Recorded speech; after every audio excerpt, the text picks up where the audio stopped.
Introduction. A Portrait of the Artist as a Young Man is the first novel of Irish writer James Joyce. A consolatory in a modernist style, it traces the religious and intellectual awakening of young Stephen Dedalus, a fictional alter ego of Joyce and an allusion to Dedalus, the consummate craftsman of Greek mythology.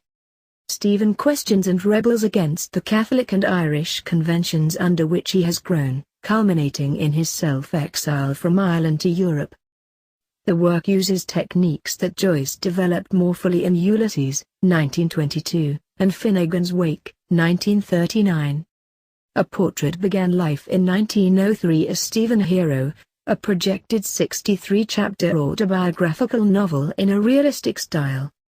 After 25 chapters, Joyce abandoned Stephen Hero in 1907 and set to reworking its themes and protagonist into a condensed 5-chapter novel. Dispensing with strict realism and making extensive use of free indirect speech that allows the reader to peer into Stephen's developing consciousness. American modernist poet Ezra Pound had the novel serialized in the English literary magazine The Egoist in 1914 and 1915, and published as a book in 1916 by B.W. Hush of New York.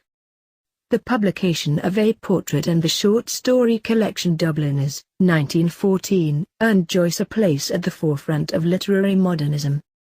In 1998, the Modern Library named the novel third on its list of the 100 best English-language novels of the 20th century. Plot overview.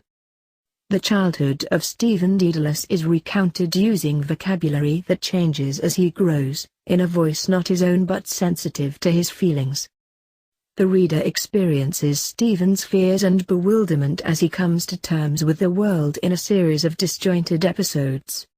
Stephen attends the Jesuit-run Clongowes College, where the apprehensive, intellectually gifted boy suffers the ridicule of his classmates while he learns the schoolboy codes of behavior. While he cannot grasp their significance, at a Christmas dinner he is witness to the social, political and religious tensions in Ireland involving Charles Stewart Parnell, which drive wedges between members of his family, leaving Stephen with doubts over which social institutions he can place his faith in. Back at Clongowes, word spreads that a number of older boys have been caught smuggling, discipline is tightened, and the Jesuits increase use of corporal punishment. Stephen is trapped when one of his instructors believes he has broken his glasses to avoid studying. But, prodded by his classmates, Stephen works up the courage to complain to the rector, Father Conmee, who assures him there will be no such recurrence, leaving Stephen with a sense of triumph.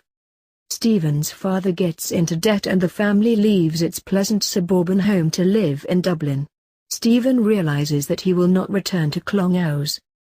However, thanks to a scholarship obtained for him by Father Conmee, Stephen is able to attend Belvedere College, where he excels academically and becomes a class leader. Stephen squanders a large cash prize from school, and begins to see prostitutes, as distance grows between him and his drunken father. As Stephen abandons himself to sensual pleasures, his class is taken on a religious retreat, where the boys sit through sermons.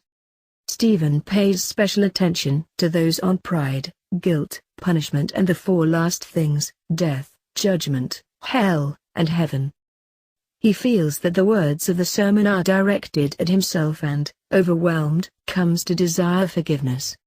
Overjoyed at his return to the church, he devotes himself to acts of repentance, though they soon devolve to mere acts of routine, as his thoughts turn elsewhere.